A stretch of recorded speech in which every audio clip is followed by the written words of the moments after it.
From JBS Studios in Greater New York, this is the JBS News Update with Teisha Bader.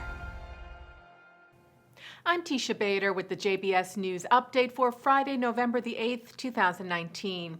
Israeli Prime Minister Benjamin Netanyahu offered Naftali Bennett the position of Minister of Defense today of the current Knesset, a move seen by many as a way to keep Bennett, who together with Ayelet Shaked leads the New Right Party, from joining a coalition led by Blue and White Party leader Benny Gantz.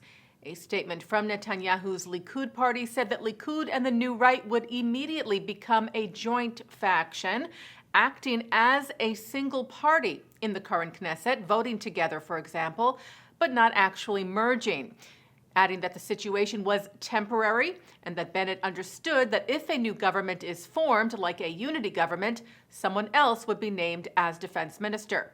Earlier today, Gantz expressed doubt that Likud wanted to form a unity government, writing on Facebook about Netanyahu's adamant position to negotiate only with his bloc of right-wing religious parties. Gantz wrote, "Anyone refusing to let go of the restrictive and obstructive bloc who is not prepared to seriously discuss the basic principles of a future government isn't actually interested in forming a government."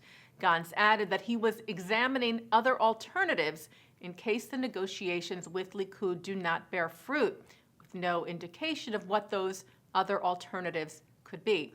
Netanyahu fired back that Gantz is the one preventing a unity government, claiming that Likud has agreed to many concessions. Former mayor of New York City, Michael Bloomberg, may be looking to join the race for president. Bloomberg, who is Jewish, is a former Republican, registering last year as a Democrat. He had considered a 2020 run for president previously, but ultimately declined. Bloomberg's advisor, Howard Wolfson, said yesterday that the former mayor is concerned about the current Democratic candidate's ability to win next year's election.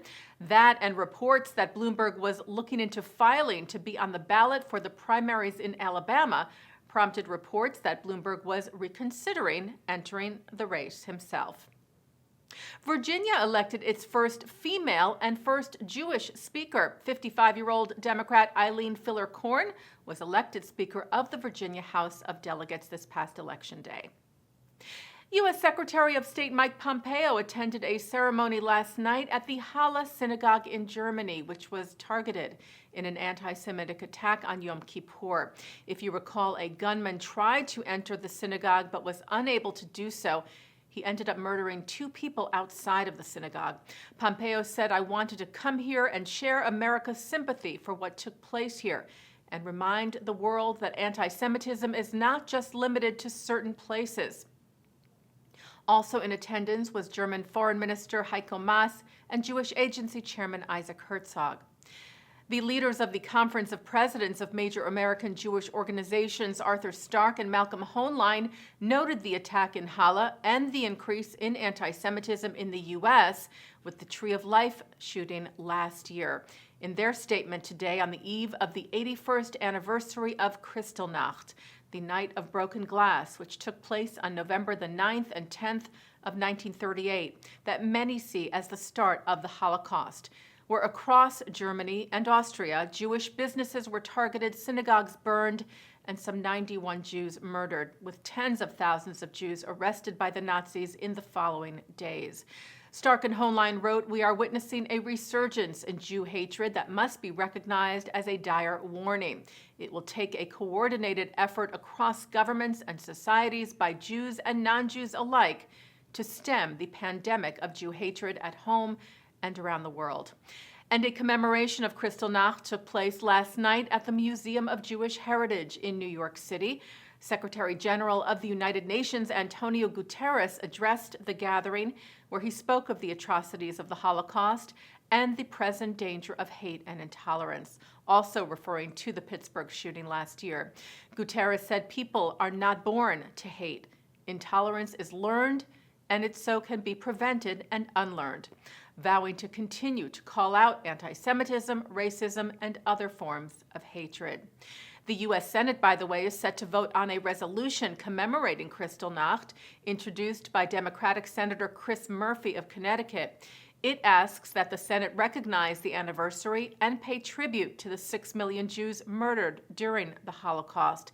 It also mentions the Tree of Life shooting and the shooting this past April at the Chabad of Poway, and urges the Senate continue to support United States efforts to address the horrible legacy of the Holocaust and combat manifestations of anti-Semitism domestically and globally. And we will have special programming on JBS for the anniversary of Kristallnacht throughout this weekend. You can check our website, jbstv.org, for details. Taking a look now at our programming for tonight on JBS for Friday, November the 8th. A look at this week's Torah portion at 5:30, followed by live Shabbat services are coming up at 6 from New York City's Central Synagogue. That's followed by music from Voice of the Turtle. At 8 o'clock, Charles Bronfman speaks at the 92nd Street Y. At 9, it's the film Third Jihad, exploring radical Islam in America. At 10:30, it's Musica with Israeli singer Maya Iskowitz. And coming up right after this newscast, it's ILTV's Good Week Israel. And a programming note for you for Monday afternoon. Look for special Veterans Day programming here on JBS beginning at noon. And that's the JBS News Update for Friday, November the 8th, 2019. I'm Teisha Bader. Shabbat Shalom.